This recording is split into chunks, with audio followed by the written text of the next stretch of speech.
and welcome to today's Daily Chronicle. Today is Monday, February 16th, 2026. Want to live a long life? Start prioritizing your friends. Your social network may influence your health as much as your exercise routine. David Robson, the author of a new book about our relationships, explores the evidence and reasons for this surprising link. If you have paid attention to the latest thinking on well-being and longevity, you will have noticed increasing focus on the state of our relationships. People with thriving social networks, we are told, tend to be far healthier than those who feel isolated. Our interactions with others are so strongly linked to our longevity that the World Health Organization has just founded a new commission on social connection, calling it a global health priority. You may be a little skeptical about these claims and the mysterious mechanisms that are supposed to tie our physical well-being with the strength of our relationships. But our understanding of the biopsychosocial model of health has been growing for decades. While investigating the science for my book, The Laws of Connection, I discovered that our friendships can influence everything from our immune systems, strength to our chances of dying from heart disease. The conclusions of this research are clear. If we want to live a long and healthy life, we should start prioritizing the people around us. The roots of this science can be traced to the early 1960s. Back then, Lester Breslow at the California State Department of Public Health set out an ambitious project to identify the habits and behaviors that led to greater longevity. To do so, he recruited nearly 7,000 participants from the surrounding Alameda County. Through comprehensive questionnaires, he built an extraordinarily detailed picture of their lifestyles and then tracked their well-being over the subsequent years.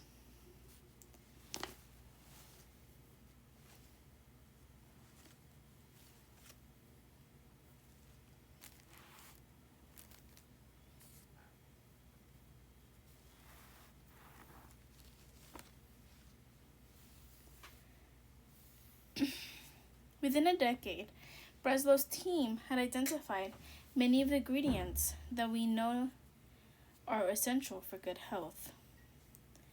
Don't smoke. Drink in moderation. Sleep 7 to 8 hours a night. Exercise. Avoid snacks. Maintain moderate weight. Eat breakfast. At the time, the findings were so striking that when his colleague presented the results to him, he believed they were playing some kind of prank. You will hardly need me to explain these guidelines in more detail. The Alameda 7-inch are now the basis of most public health guidance. The research continued, however, and by 1979, two of Breslow's colleagues, Lisa Berkman and S. Leonard Syme, had discovered an eighth factor.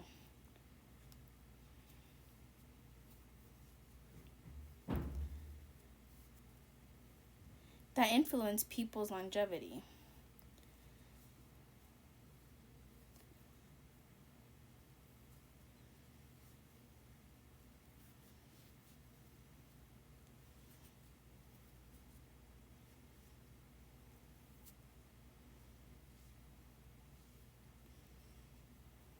Social connection.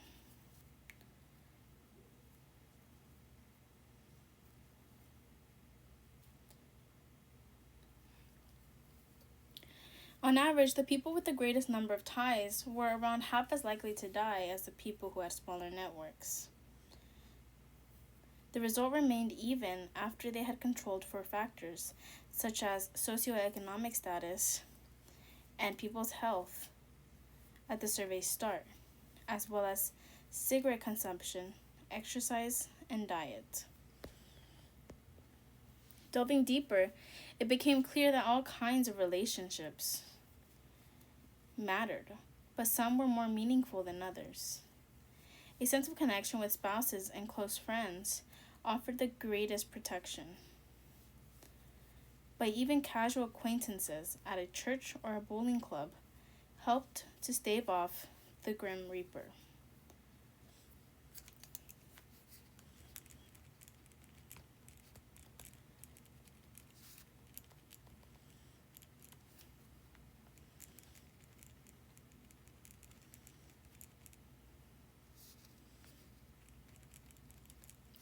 The sheer audacity of the claim may explain why it was initially neglected in public health guidance. Scientists were used to seeing the body as a kind of machine, largely detached from our mental state and social environment. But since then, extensive research has confirmed that connection and loneliness influence our susceptibility to many diverse diseases.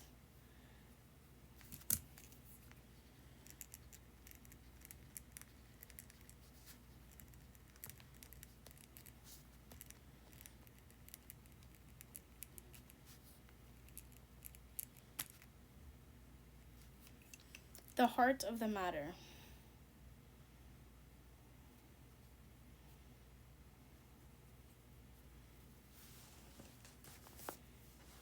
Social support can boost your immune system and protect you from infection.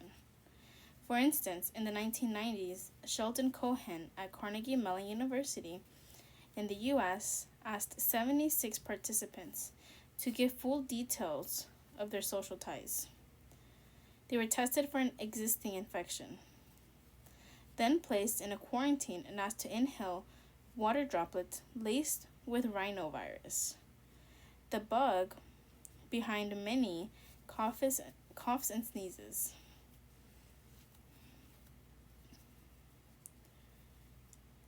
Over the following 5 days, many of the participants went on to develop symptoms, but this was significantly less likely if they had a large and diverse range of social connections. Indeed, those with the lowest levels of social connections had 3 to 4 times the risk of developing a cold than those with richer networks of family, friends, colleagues, and acquaintances.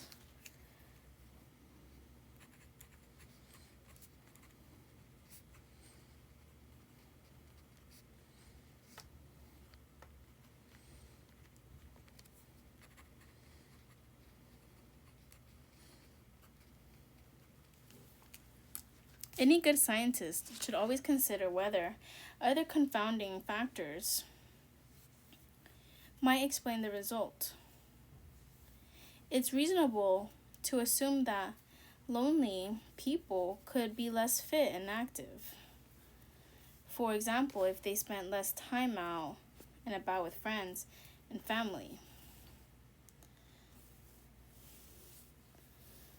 As Berkman-Syme had also discovered, however, the link remained even after the researchers accounted for all these factors, and that the size of the effect vastly exceeds the benefits of popping vitamin supplements. Another measure we might take to boost our immune system. The social health boost extends to our risk of chronic, life-changing conditions such as type 2 diabetes. This arises when the pancreas stops producing insulin, and the body's cells stop responding to the insulin that's flowing through the blood, both of which prevent it from breaking down blood sugar to power cells. Factors such as obesity can contribute to diabetes, but it seems does the quality of your relationships. The study of 4,000 participants at the English longitudinal study of aging found that a higher score on the UCLA Loneliness Scale, a questionnaire that scientists use to measure social connection. Predicted the onset of type 2 diabetes over the following decade. There are even signs that people with stronger social ties have reduced risk of developing Alzheimer's disease and other forms of dementia.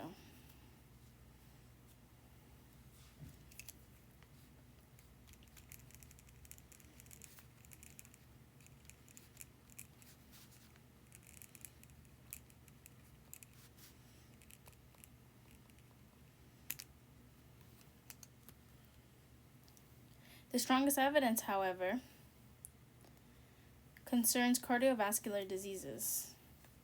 Massive studies tracking the health of tens of thousands of people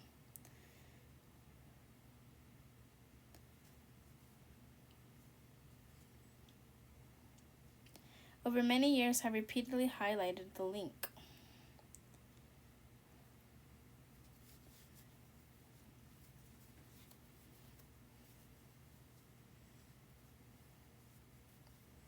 This can be seen in the earliest stages of people with poor social relationships are more likely to develop hypertension, and in the worst outcomes with loneliness, increasing the risk of a heart attack, angina, or stroke by about 30%.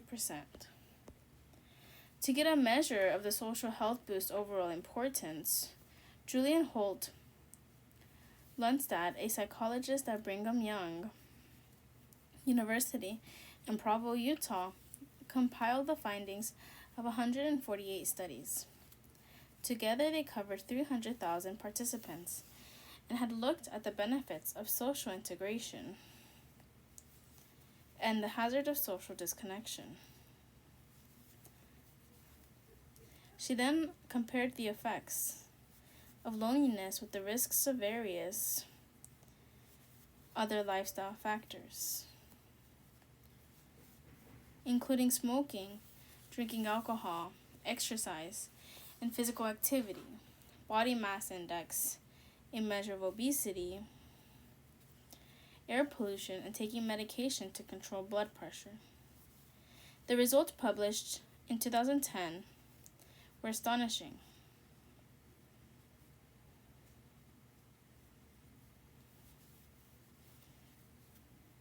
Holt Lundstad found that the size and quality of people's social relationships were either equaled or unmatched almost all the other factors in determining people's mortality. The more people feel supported by the people around them, the better their health and the less likely they were to die. Overall, social connection, or its absence, played a larger role in people's health than alcohol consumption, exercise, body mass index, and air pollution. Only the effects of smoking came close. Correlation or causation. This research has faced critics. For ironclad proof of causal links between one's lifestyle and overall longevity, you'd need to conduct a controlled experiment in which you randomly allocate people to different conditions. That's how new medicines are tested.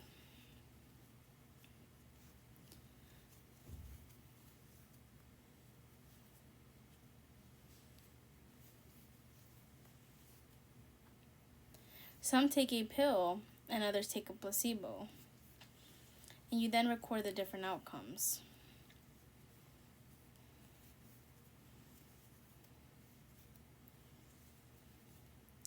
In this case, you would have to allocate some people to a loneliness condition, denying them friendships, while others are given a ready-made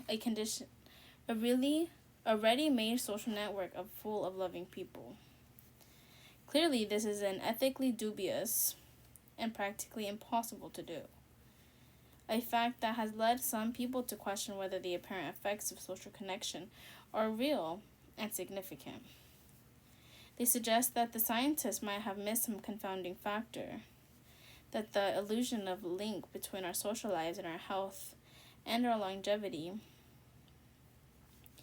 despite their best efforts.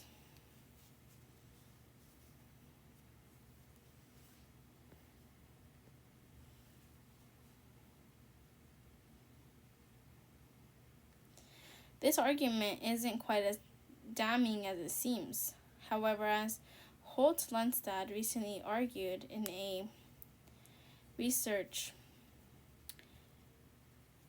in a review of the research, after all, we can't conduct randomized experiments on humans to prove that the life-shortening dangers of smoking. The ethics would be even more problematic. But few scientists today would deny the fact that one causes the other.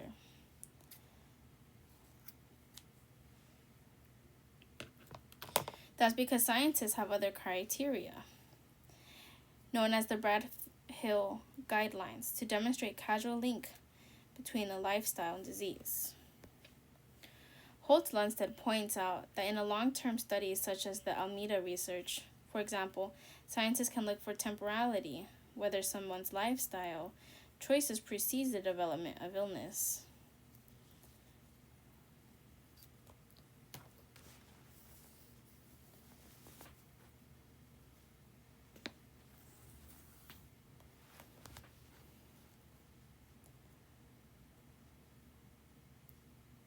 In this case, the sequence is very clear.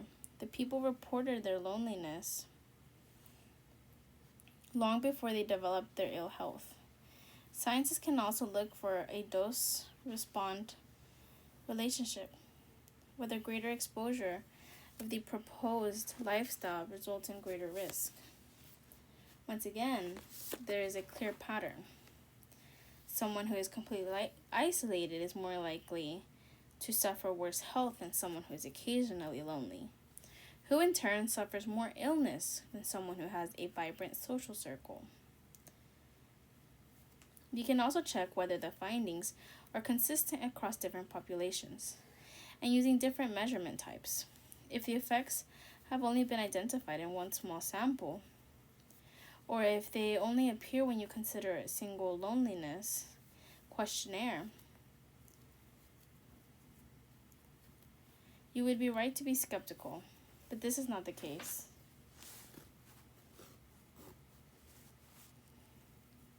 The social health boost has now been documented across the world, says Holt-Lundstad, using multiple methods to quantify people's social connections. Whether you are asking for subjective feelings or considering objective facts, such as someone's marital status, the exact number of times they see acquaintances each month, the pattern stays the same. We can even see parallel effects in the other social species, as diverse as dolphins, chacma baboons, and rhesus macaques. The more integrated an individual is within its group, the greater its longevity.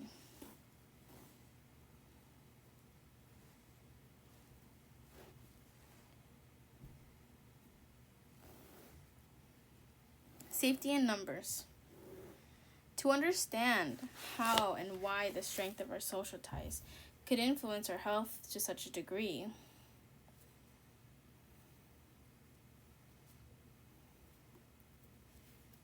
we must consider our evolution. As early humans adapted to living in bigger groups, even from food supply to protection from predators would have depended on their relationships.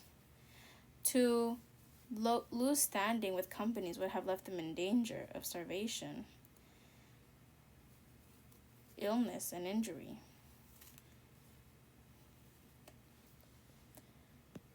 As the result, the brain and body may have evolved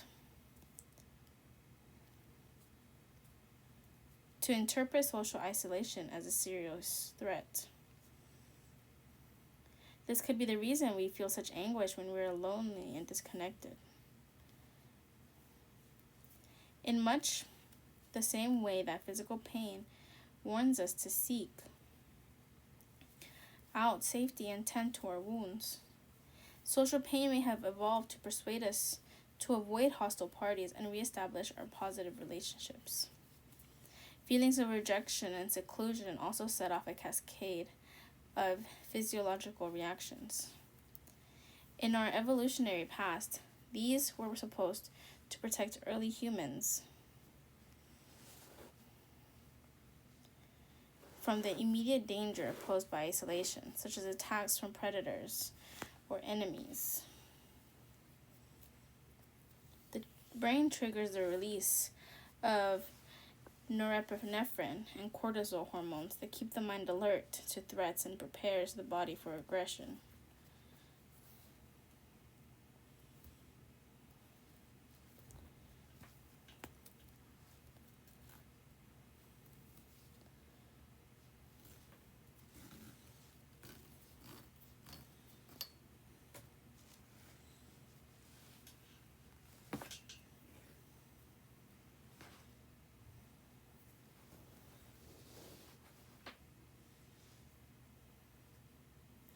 The immune system, meanwhile, starts ramping up the production of inflammatory molecules to defend from pathogens. For early humans, this would have been reduced the risk of infection if they happened to be injured by an attack. A sense of isolation and social stress can also increase the creation of fibrinogen. This promotes blood clotting and would have helped wounds to heal. While this response would have increased our chances of short-term survival for our ancestors, it can cause long-term damage. When the body is constantly prepared for hostility and aggression, it puts extra strain on the cardiovascular system. Chronic inflammation, meanwhile, may prevent wound infection, and the accompanying immune response is less adept at responding to viruses, which would increase the chances of catching respiratory illness. For example, chronic inflammation also causes wear and tear on other cells that can raise the risk of diabetes, Alzheimer's, and heart disease. The elevated levels of the clotting factor of fibrinogen, meanwhile, can cause thrombosis, which may lead to a heart attack or stroke. If we spend decades in loneliness and isolation, these changes can drastically raise the risk of illness and early death. When people enjoy connection and social support, however, their bodies will suppress the process of such inflammation. As a result, they will have a much better baseline of health that renders them less susceptible to disease.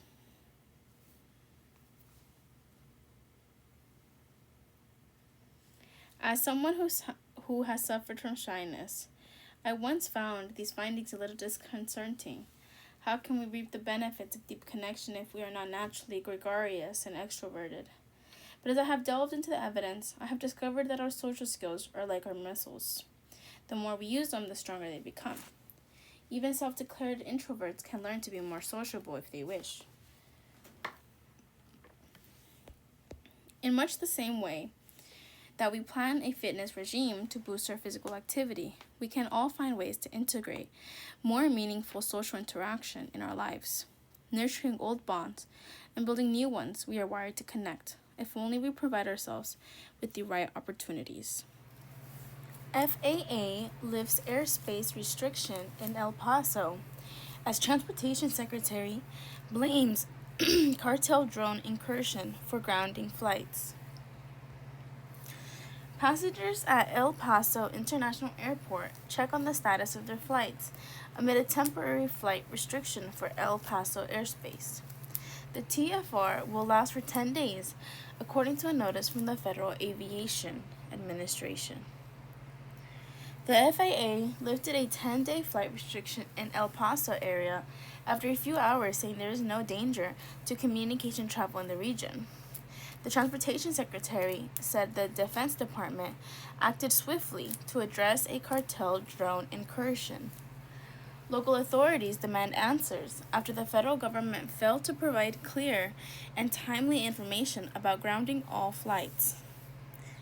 The Federal Aviation Administration lifted a temporary flight restriction, grounding flights in the El Paso area. Secretary of Transportation Sean Duffy on social media said the Defense Department acted swiftly to address a cartel drone incursion. The federal government abruptly shut down airspace early this morning without providing information to local authorities. You cannot restrict airspace over a major city without coordinating with the city, the airport, the hospitals, the community leadership, said El Paso Mayor Renner Johnson in an early morning conference.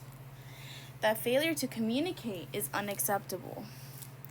The mayor said emergency medical flights were diverted to other airports, and the brief restriction created, quote, unnecessary chaos and confusion.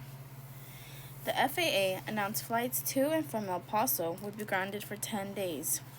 Late Tuesday night, only citing special security reasons.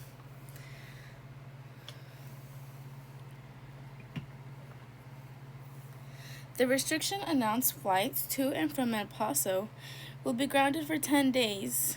Late Tuesday night, only citing special security reasons. The restriction included the nearby private airport, Santa Teresa, New Mexico, but excluded Mexican airspace, including the FAA. El Paso officials scrambled to learn more about the notice early Wednesday, but did not get any information from the White House or the Defense Department, despite the serious nature of the warning. A passenger checks arrival and departure times at the El Paso International Airport amid a temporary flight restriction for the area's airspace. Pilots who do not adhere to the following proc may be intercepted, detained, and interviewed by law enforcement security personnel. The notice from the FAA also said the United States government may use deadly force against the Airborne Act if it is determined that the ACFT poses an imminent security threat. Congresswoman Veronica Escobar said there's no immediate threat to the community and called the FAA's action unprecedented. There was no advance notice provided to my office, the city of El Paso, or anyone involved in the airport operations, Escobar said in a statement. In a Reddit post, City Council Representative Chris Canales also said the Fort Bliss was also not notified. Military does not have carte blanche exemption, he wrote. Army is fretting about their flights tomorrow just as much as everyone else. The city, including the airport staff, did not get much notice or information before the flights were grounded. Passengers arriving for their early flights were turned away and told to contact airlines to reschedule their travel. Several people told KTEP News their options included driving several hours to other airports to catch a new flight,